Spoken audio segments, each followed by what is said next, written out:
Oh, saya serokokan gak ono koreke. Oh, gak ono asbake ngono lho. Jan gak peka belas. Joko sak koreke. Wake korek, Mbah. Aku iki saking kondo. Iki lho korek telu iki lho. Lho korek telu. Aku saking kondo. Iki dadi santri sing peka. Oh, didelok oh gak ono koreke, korek. Oh, gak ono asbake. Oh, asbak ngono lho. Malah jokone korek. Korek wake, asbake sing gak ono. Oh, del baruk. Iku ilmu larang regane. Ku cara dadi pengusaha jasa ngono ya. Lek kuwi wonge peka, itu mahal harganya. Sopir pada supire, sing siji ku pelayanane. Padha nyupiri, padha mlakune. Sing siji ku pelayanane. Alhamdulillah. Fa idzan qaradu fa'ala auladihim.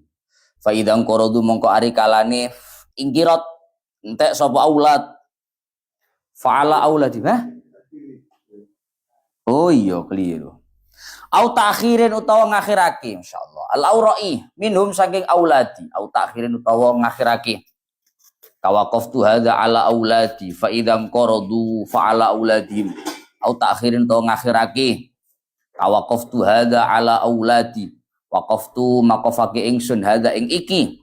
Saya wakafkan ala auladi ing atase pira-pira anak ingsun.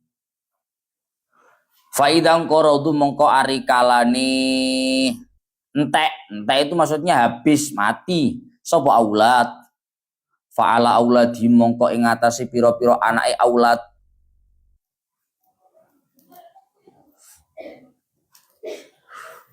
au taswiyatin utawa madhaake kawaqaftu ala auladi bisawiyah baina dzukurihim wa inathihim fa lafat waqaftu makafake ingsun ala auladi ing atase pira-pira anak ingsun ing atase pira-pira anak ingsun bisawiyati kelawan padha baina dzukurihim ing dalem antarane pira-pira anake baina dzukurihim ing dalem antarane lanang-lanange auladi wa inathim lan wadon-wadone auladi au tafdilin utawa ngutamaake di ba'dil auladi maring setengah pira-pira anak ala ba'din ing atase setengah kang weneh kawaqaftu ala auladi lidzakari minhum mithlu hadzil unsayaini.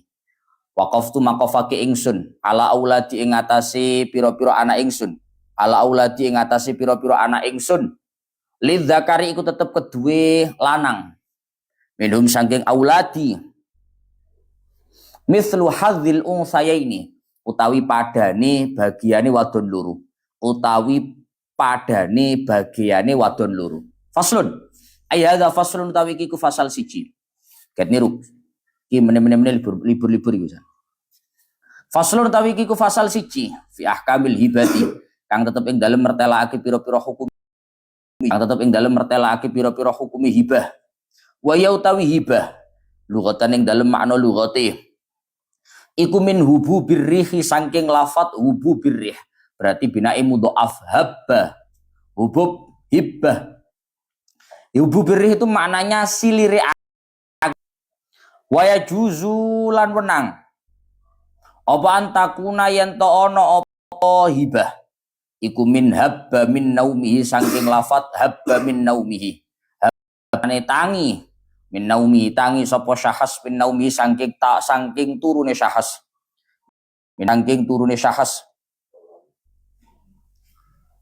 fakana idza staiqadha ari kalane apa syahas fakana fa'ilah mongko kaya-kaya sak temene wong kang nglakoni ing hibah mongko kaya-kaya sak temene wong kang nglakoni ing hibah iku iso tangi sapa fa'iluha tangi lil ihsani maring agawe bagus wa ya fi syar'i tamlikun munajjazun mutlaqun fi ainin halal hayati bila iwadin wa yautawi hibah fi syar'ing dalam syariate iku tamlikun aweh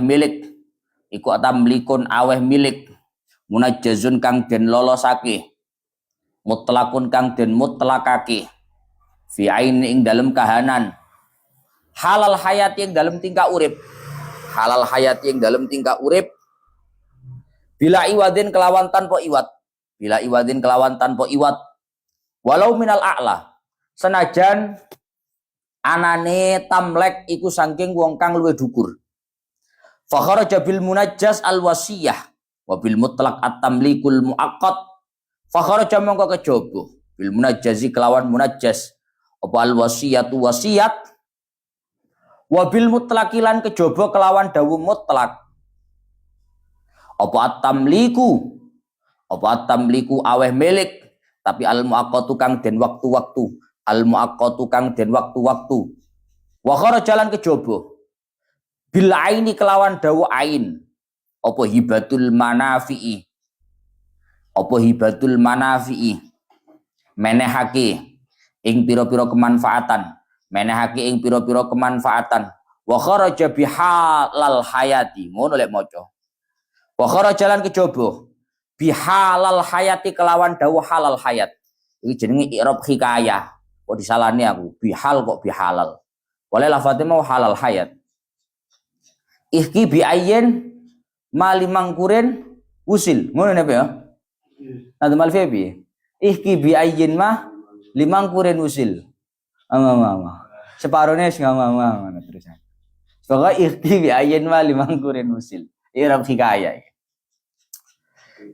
Ya Allah ya Rabbi ya Karim apa al wasiyatu wasiat wala tasihhu al hibatu illa bi ijabin wa qabulin lafdhan wala tasihhu lan ora sah apa al hibatu hibah illa bi ijabin angin kelawan ijab wa qabulin lan qabul lafdhan ing dalem lafate wa zakaral musannifu dhabitul mawqun. Sekarang melanjutkan terkait masalah bab wakaf terakhir nyampe ya Allah ya Rabbi ya Karim wasani ayyakunal waqfu ala aslin mawjudin wa far'in la yanqati'u fa kharaja al waqfu ala man sayuladu lil waqif summa ala al fuqara yusamma hadha munqati al awal wa illam yakul summa al fuqara kana munqati al awwal wal akhir. Kemudian begini Pak sekarang. Salah satu syarat wakaf itu agar dihukumi sah. Wakaf itu supaya dihukumi sah, dihukumi jadi lolos. Salah satu syaratnya itu adalah ayyakunal waqfu ala aslin mawjud. Dalam bab wakaf itu ada wakif, ada mauquf alaih. Wakif itu orang yang mewakafkan. Mauquf itu barang yang diwakafkan. Mauquf alaih itu pihak penerima wakaf. Ada 3. Pertama ada wakif. Wakif itu orang yang mewakafkan. Yang kedua ada mauquf.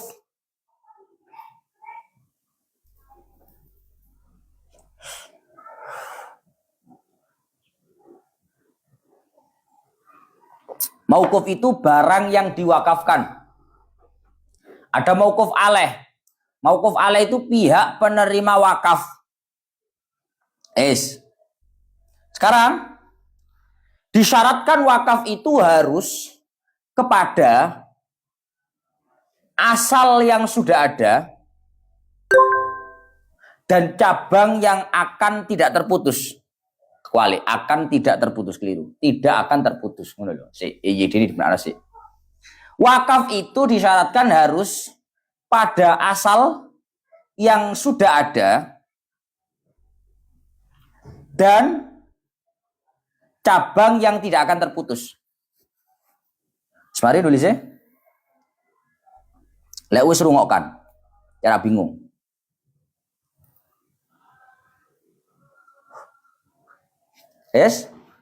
Contoh, begini Pak. Bahasa wakaf itu pasti ada mauquf alaih.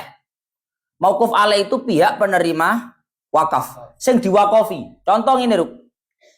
Aku wakaf tanah. Saya wakaf tanah ini untuk musola. Musolanya untuk siapa? Untuk Kampung Nginden RT 5 misalkan. Berarti mauquf alaihnya adalah seluruh penduduk Nginden RT 5. Itu namanya mauquf alaih. Ya, mauquf alaih itu dalam bab wakaf supaya wakafnya sah. Mauquf alaih itu kalau memang mau dibikin banyak, itu harus merupakan asal yang maujud. Maujud itu sudah ada. Dan cabang yang tidak akan terputus. Contoh begini. Aku saking senengnya Mbak Faruk. Ngepen karo Faruk boy. Ngepen pol aku. Sale. Ono uang nanggone online-online ini ngepen karo Faruk. Faruk lek ngaji masyaallah istiqomah bawen dina kok. Misale wong-wong iki krungu jenenge Faruk ben dina. Pun Gus, kula wakaf tanah nih Gus. Damel Mas Faruk cek damel pondok. Saking ngepene karo Faruk. Berarti ketika bahasanya seperti itu, mauquf alainya adalah Faruk. Misalkan ditambah embel-embel, saya wakafkan tanah ini untuk dipakai Faruk.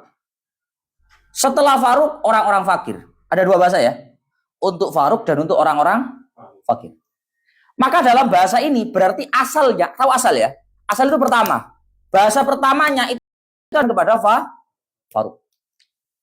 Lah, asal yang dijadikan sebagai mauquf alaih itu harus merupakan sesuatu yang sudah ada. Faruk kan sono selahir. Sudah maujud. Sehingga dalam praktek ini sah. Berbeda halnya, fakharaja al-waqfu alaman sayuladulil waqif. Berbeda halnya, praktek mewakafkan kepada anak yang akan dilahirkan. Itu tidak sah. Aku sangat senengnya ambil Faruk. Aku duit tanah anak kono. Ini tak wakafkan tanah ini untuk anak kamu. Anaknya belum lahir. Maka wakafnya tidak.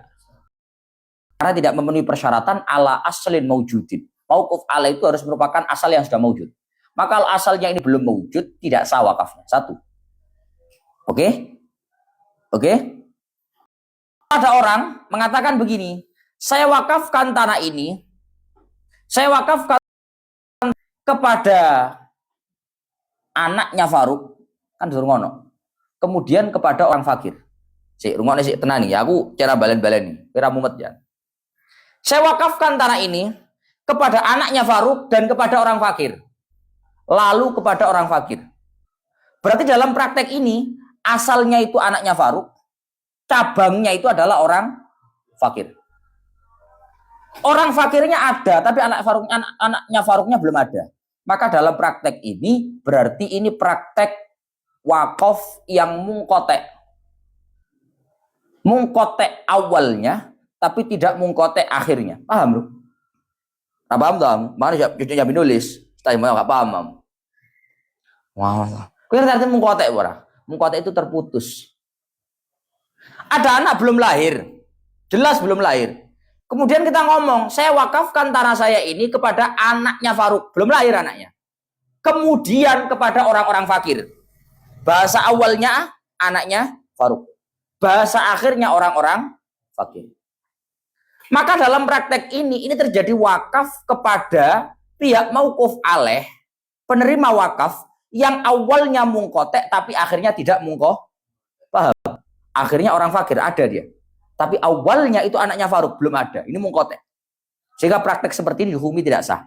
Apa maneh? Lebih-lebih kalau bahasanya cuma begini. Saya wakafkan tanah ini untuk anaknya Faruk. Itu saja. Maka itu namanya mungkotiul awal wal akhir. Itu namanya terputus awal dan akhir. Karena akhirnya juga anaknya Faruk. Awalnya anaknya Faruk, akhirnya juga anaknya. Paham ora aku ngomongnya? Paham ya? Napa tuh kusat bahas ngono barang? Katakan nih Pak, wong wakaf bahasane macam-macam. Reno-reno.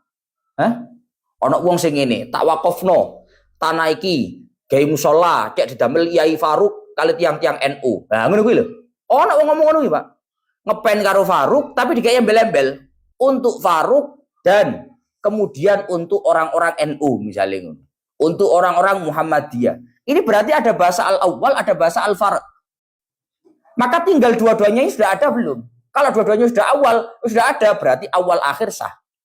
Tapi kalau satu yang ada yang nggak ada, awalnya nggak ada, berarti itu jadinya mungkotek. Dan itu tidak sah.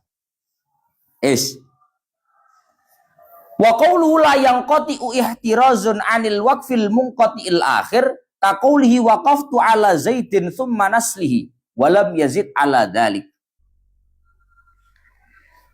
Karena tadi ndemo. Oh iya.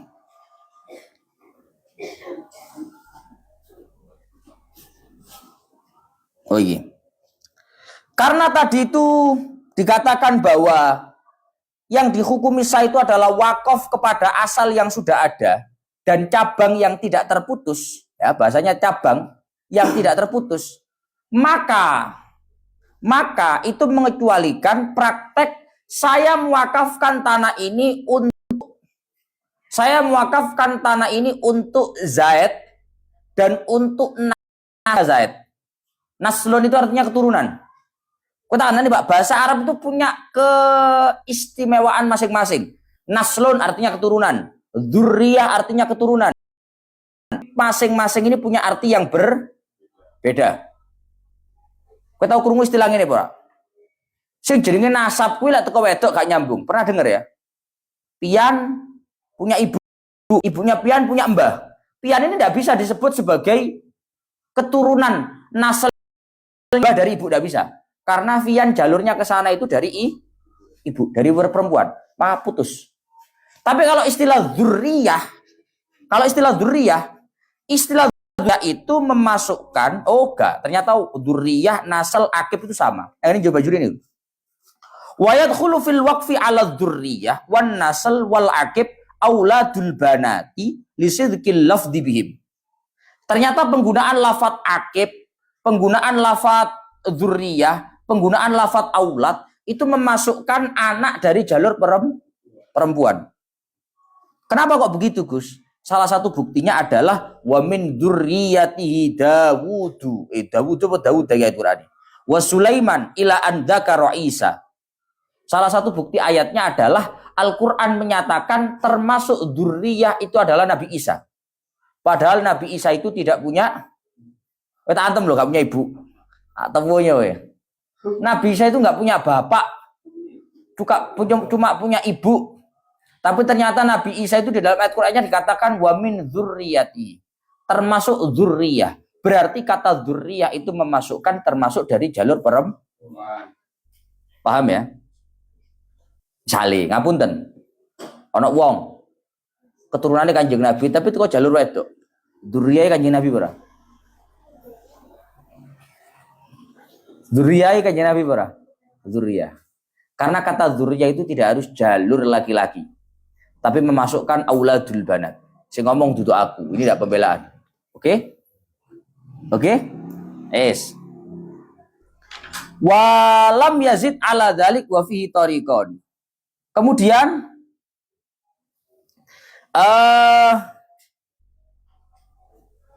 ketika orang itu mengatakan bahwa saya mewakafkan tanah ini kepada Zaid dan naselnya, keturunannya Zaid, tidak ada embel-embel kemudian kepada orang-orang fakir.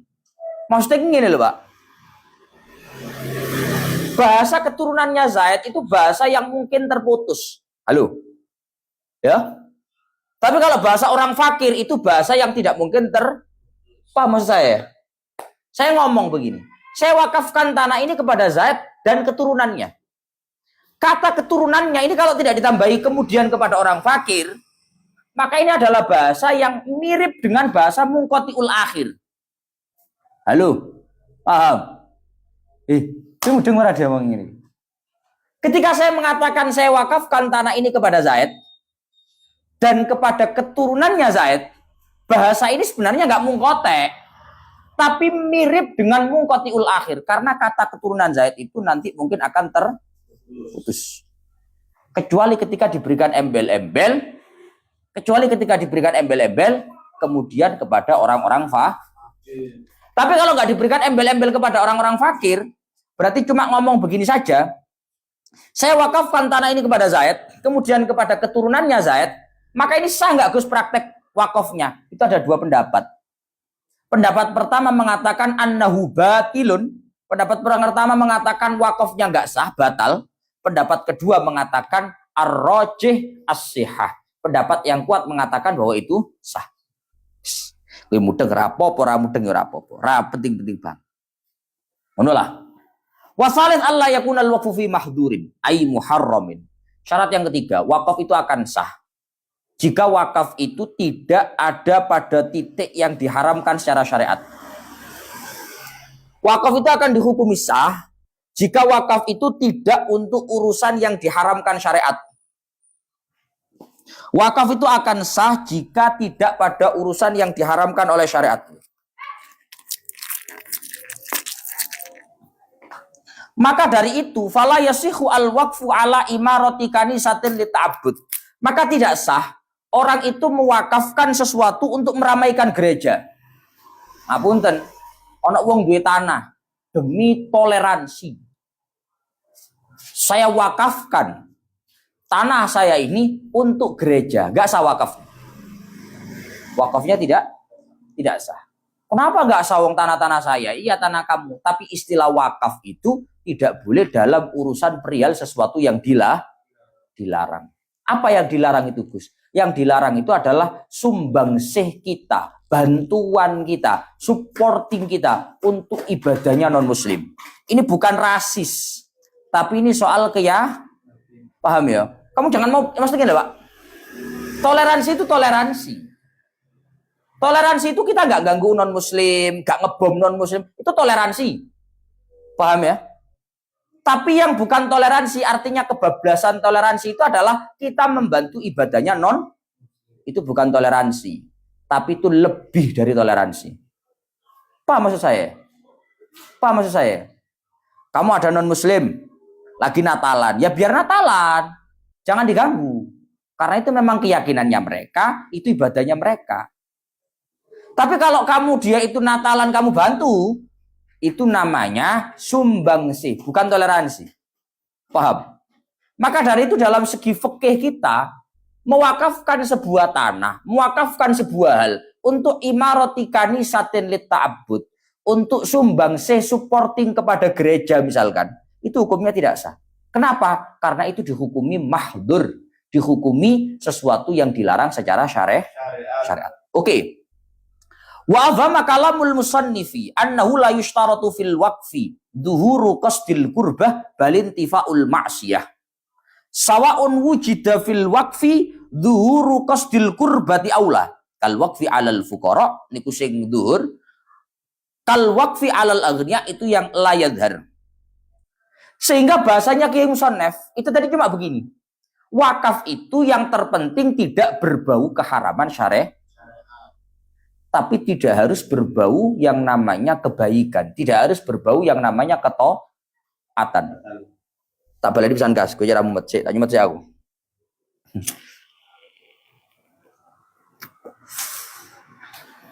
Tak bang, Pak.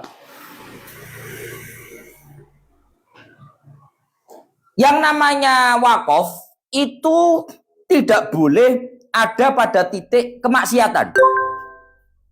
Tapi juga tidak harus ketaatan. Paham berapa maksudnya? Ruk. Dunia kan telur. Ada barang itu barang nilai ibadah. Ada barang itu nilai-nilai maksiat. Ada barang itu tengah-tengah. Paham ya? Maksiat lagi gak maksiat, tapi ya itu ibadah. Tidak berbau ibadah, tidak berbau ketaatan. Paham maksud saya ya? Paham maksud saya ya? Dalam dunia wakaf itu yang penting tidak pada urusan kemaksiatan. Meskipun juga tidak pada keibadahan. Paham ya? Nah, tengah-tengah ini. Baik itu tampak tujuan kita nilai beribadah atau tidak tampak tujuan nilai kita beribadah. Contoh begini. Kita kalau wakaf untuk orang-orang fakir itu tampak Pak nilai ibadahnya. Halo. Ada satu kampung orang Islam. Ngapunten, ono lho Pak daerah-daerah terpencil di Indonesia ini yang tidak punya musola, tidak punya Al-Quran, tidak percaya Om yo. Nanginden Qur'ani keleleran kalau sing moco ya. Hah? Musola ambran-ambran kalau sing jamaah ya. Hah? Masjidnya sak geden-geden kalau sing jamaah ya. Padahal di Indonesia ini banyak daerah-daerah yang tidak punya masjid. Daerah-daerah yang tidak punya Al-Quran. Banyak. Ketika mereka itu secara ekonomi rendah, miskin, fakir miskin. Mereka membutuhkan musola. Mereka membutuhkan Quran. Kita wakaf Quran. Kita wakaf tanah untuk musola bagi mereka. Itu sangat tampak yang namanya nilai sebuah ketaatan. Paham? Ada yang namanya wakaf itu tidak tampak nilai ibadahnya. Contohnya apa? Perumahan Pak. Wah, soge-soge. Wong elit-elit tak. Hah? CCC Surabaya Barat. Duit gak ono seri ini.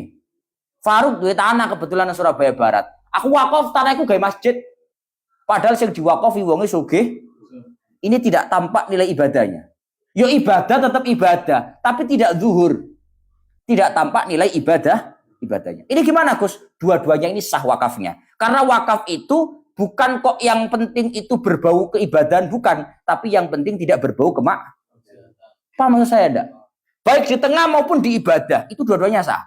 Yang penting tidak dimaksiat. Paham ya?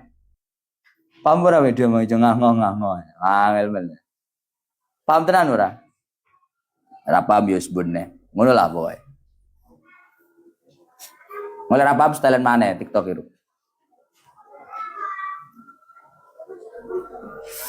Wa yustaratu fil waqfi alla yakuna muaqqatan ka waqaftu hadza sanatan wa alla yakuna muallaqan ka qawlihi idza jaa ra'su syahri faqad waqaftu kadza. Ada ya Allah. Syarat selanjutnya wakaf itu tidak boleh diberi waktu. Syarat selanjutnya wakaf itu tidak bisa diberi timing, tidak bisa diberi waktu. Saya wakafkan tanah saya ini 1 bulan. Wakaf kok sak wulan lebih. Wakaf itu sifatnya selamanya. Wakaf itu sifatnya selamanya. Bukan 1 bulan, bukan 1 tahun, tapi selamanya. Sehingga syaratnya wakaf itu tidak boleh muakkad, tidak boleh diberikan waktu. 1. Yang kedua, wakaf itu tidak boleh muallak, tidak boleh digantungkan. Dari Faruk, golek nyacakku hasil rabi, sepedaku tak wakafno gaya arek ngaji. Gak sah wakafnya. Kenapa gak sah? Karena digantungkan. Padahal wakaf itu tidak boleh digantungkan. Saya wakaf, gitu saja. Kalau ono ceritane ngene, ono bapak-bapak duwe anak. Gus, lek yuga kula ketampi, kalau anak saya keterima di kuliah ini, di pondok ini, kalau anak saya ranking, kalau anak saya begini, nanti saya punya tanah di sana itu saya wakafkan untuk masjid. Oh, tidak sah wakafnya seperti ini. Karena wakaf itu tidak bisa digantungkan. Paham ya? Kalau wakaf, wakaf aja, tidak usah digantungkan. Karena wakaf itu sesuatu yang sifatnya pasti. Bukan sifatnya yang menunggu. Wakaf ini harus pasti, tidak bisa yang nggak pasti nggak bisa. Wa wa'il waqfu alama syaratal waqifu fihi min taqdimin li ba'dil mawqufi alaihim ka waqaftu hadza ala aulati al awra'i minhum au ta'khirin ka waqaftu hadza ala aulati fa idan qaradu fa ala auladihim au taswiyatin ya benar. Kawaqaftu hadza kawaqaftu ala auladi bisawiyah baina dzukurihim wa inathihim. Kemudian wakaf itu barang yang diwakafkan. Wakaf itu mau bagaimanapun sesuai dengan ketentuan yang diberikan oleh pihak pewakaf. Wakaf itu mau bagaimanapun harus disesuaikan dengan ketentuan dari pihak pewakaf. Apunten. Contoh. Saya punya tanah. Saya wakafkan tanah ini untuk masjid. Wis ya? Saya wakafkan tanah ini untuk masjid. Ini apa aku? Saya wakafkan untuk masjid. Siapa yang mewakafkan? Saya. Maka ketentuan tanah ini wakaf untuk apa itu harus sesuai ketentuan saya. Wong kampung marung ngono. Kampungnya gak butuh masjid, masjidnya wis ono. Digawe liyane ge madrasah yo. Ndak boleh. Alah pada agama nen. Sama-sama berbau agama, masjid agama, madrasah juga agama. Enggak boleh. Karena apa? Karena wakaf itu harus sesuai daripada ketentuan pihak pewakaf. Dan ini sering terjadi, ngapunten. Ono masjid ditukar guling jadi lapangan. Ono orang. Loh, ora tau ngerti to. Lu ngawur kita nanti Surabaya. Nanti. Ya saya sebut gak enak ora salah sebut. Kowe tawanya wego. Soale ngono lah. Saya misalkan punya tanah, saya wakafkan tanah ini untuk lapangan biar dipakai sama orang kampung. Dari wong kampung butuh masjid, gak butuh lapangan. Ke masjid aja, gak boleh. Karena ketentuan dari pihak wakaf untuk apa? Ini bukan urusan rasis. Babakan agomo gak oleh gak agomo, bukan. Bab gak agomo pun tiga agomo gak oleh. Karena semua wakaf itu tergantung dari ketentuan pihak wakaf. Apapun ketentuan yang diberikan itu harus dituruti. Paham ya? Dan itu banyak di Surabaya, Pak. Guyu, rasa guyu. Apa jari unine? Lek unine masjid ya masjid. Unine dalan ya dalan. Unine kuburan ya kuburan. Tidak bisa ditukar-tukar. Contoh, salah satu contoh pihak ketentuan daripada pihak wakaf itu minta contoh mengedepankan. Kadang ada orang mewakafkan itu begini. Saya wakafkan tanah ini untuk masjid. Untuk semua orang Islam, khususnya orang NU. Misal. Ya. Untuk semua orang Islam, khususnya orang NU. Berarti ada takdim. Ada pemprioritasan. Selancar aku ras loloten iki. Ada pengistimewaan, pemprioritasan dari pihak wakaf, yaitu yang dikedepankan orang NU dulu. Apa pengaruhnya ketentuan ini? Misal, kok masjidnya ini full, orang mau masuk semua, siapa yang dikedepankan? Orang NU. Wow, rasis, belanya NU, gak boleh ngono. Karena ini sesuai dengan ketentuan pihak wakaf. Orang enek rasis. Ada saudara kita non-muslim, ada saudara kita orang muslim dari golongan yang lain, Muhammadiyah, dari Salafi dan lain-lain. Saya wakafkan tanah ini untuk orang-orang muslim semuanya, wabil khusus orang Salafi. Wong NU buri-buri. Lek wong Salafi sih ono ya mlebu wong Salafi dhisik. Paham ya? Paham ya? Karena ada takdim, ada pemprioritasan di sana. Au takhirin atau ada pentakhiran. Pentakhiran itu ada belakangnya. Saya wakafkan tanah ini untuk anak-anak saya. Kalau anak-anak saya habis, berarti anaknya anak-anak saya. Kalau anaknya anak-anak saya kok habis, berarti cucunya anak-anak saya. Itu namanya takhir. Ya. Kemudian autaswiyatin atau penyamarataan. Saya wakafkan untuk anak-anak saya, baik yang laki-laki maupun yang perempuan. Bapaknya mati, marono anak kaping gawe tanah. Dari anak-anak lah wong waris sing lanang oleh luwih akeh daripada sing wedok. Wakaf yo padha. Oh, ndak bisa. Kalau ketentuan dari pihak pewakaf itu disamaratakan, berarti ndak laki, ndak perempuan semuanya sama. Paham? Halo. Au tafdilin. Atau ada pengunggulan, pemprioritas. Misal saya ngomong begini, saya wakafkan tanah ini untuk anak-anak saya, di mana anak laki-laki dapat 2 bagian daripada 2 anak perempuan. Ya, 2 anak perempuan 1 bagian, 1 anak laki-laki 2 bagiannya 2 anak perempuan. Yus intinya 1:2. Hah? 1/2. Boleh nggak Gus begitu? Boleh. Misalnya bapak-bapak ini punya anak 3, 2 anak perempuan, 1 anak laki-laki. Saya wakafkan tanah ini untuk anak saya. 1 anak laki-laki bagiannya 2 anak perempuan. Berarti kalau bapaknya mati, tanahnya bagi 2. Yang 1 bagian untuk anak laki-laki 1, yang 1 bagian untuk anak perempuan 2. Paham ya? Adil nih. Karena ada pemprioritasan dari pihak pewakaf. Intinya begitulah. Paham? Paham? Faslun fi ahkamil hibati. Sekarang fasal yang menjelaskan tentang hukum-hukumnya akad hibah. Kamu tahu hibah enggak? Hibah itu pemberian. Hibah itu sudah menjadi kata bahasa Indonesia juga sih. Hibah, pemberian. Hibah itu secara bahasa diambil dari bina mudha'af. Habba.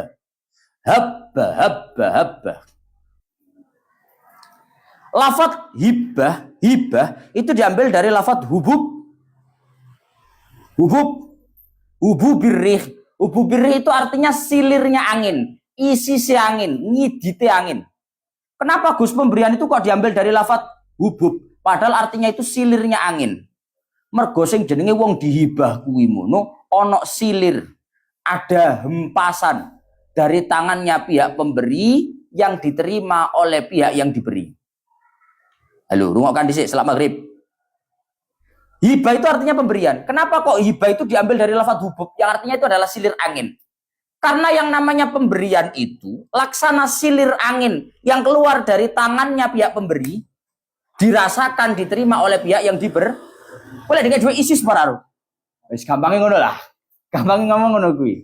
Faruk dikai wong duit. Kayak mau truk kan isis rasane yo. Makanya hibah itu diambil dari lafaz hubub birri. Mergo wong dikai duit panjenengan isis. Masih sawum kok kayak isis ngono. Kayak ono AC nih. Seakan-akan ada silir angin yang tamurru min yadil wahib ila yadil mauhub lah. Silir angin yang keluar dari tangannya pihak pemberi kepada pihak yang diberi. Makanya isis lepas gaya duit. Hah? Yo. Pemana lek duit gede tambah wisis. Yo. Gak sumuk blas. Au ndi mau. Wa yajuzu an takuna min habba min naumi idza staiqadha fa ka'anna fa'ilaha istaiqadha lil ihsan. Atau habba, hibah itu diambil dari lafaz habba yang artinya adalah bangun. Halo, bangun. Kamu tahu bangun enggak? Bangun itu orang enak-enak tidur, bangun. Gak nyantol, nyantol. Gak sadar, jadi sadar. Kenapa kok pemberian itu diambil dari lafaz habba yang artinya sadar, Gus? Yang artinya bangun. Karena yang namanya nafsu manusia itu berat untuk mengeluarkan hartanya. Kalau sampai dia mau mengeluarkan hartanya, itu artinya dia sadar untuk melakukan kebaikan. Katakan ini Pak, watai menungso itu bawahil. Mau pediti setengah mati. Tambah suki, tambah medit. Tapi balik-balik ngomong nang awakmu. Awak duit duduk 100.000. Punya uang 100.000. 50.000 lah, gak usah 100.000 kakian. Kita punya uang 50, punya uang 100. Ada orang minta-minta, anak uang mis. Nyuwun sedekah bafaru. Ngetokne 5.000, mbokei 5.000, mbokei 2.000, itu gak eman. Kamu tidak sayang dengan uang itu. Padahal uang 5.000 dari 50.000 itu sampai pada titik 20%. Kalau 5.000 dari 100.000 itu berarti 5%. Ngono lho gak eman. Tapi lek wis oge, duit 50 juta. Duit 100 juta. Nah, dapat kan teman abang-abang tok ya. Hah? Abang-abang tok. Duit 100 juta. Ana wong wis nyuwun sedekah ba, didelok dompete. 100 kakean. Diwalik mana? 50 kakean. Diwalik mana 20 kakean. Dolek 5.000 2.000 gak ono. Sepuntene nggih. Padahal sepurane Pak yo. 20, 50.000, 100.000 itu dari uang kamu 100 juta itu tidak sampai laksana 5.000 dari 100.000 kamu. Ngono kan? Iya. Lah yo ngono rek yo. Tapi apa kok uabot? Pancene cara fikih nih butuh yang namanya habba ayistaiqadha, butuh kesadaran untuk melakukan kebaikan. Otone duwe kuwi abot tenan. Hah? Abot rek yo. Tapi lek urusane bab-bab sing rapati menarik ora rada gampang wis. Hah? Bab motor wenteng. Tapi lagi bab ngaji abot. Tuh kitab 150 larang ini. Barang delok peleke sepeda murah. Ya oprek. Oh, tak adem iki enak, Bro. Kayak bab ngaji nang Gus Wais bayar piro yo? Kok larang ternyata. Ngono. Hah? Baru sik mikir-mikir ngono. Kok larang ternyata ngaji nang Gus Wais. Guys terus, tapi lagi pelek gak eman. Nah, iki. Makanya cara habba hibah itu diambil dari lafaz habba artinya sadar. Karena orang yang mau mengibahkan uangnya itu sadar dari yang namanya kesadaran sebelumnya menuju untuk kesadaran melakukan kebaikan. Pun sampeyan lanjut besok ila akhiri wallahu a'lam bissawab.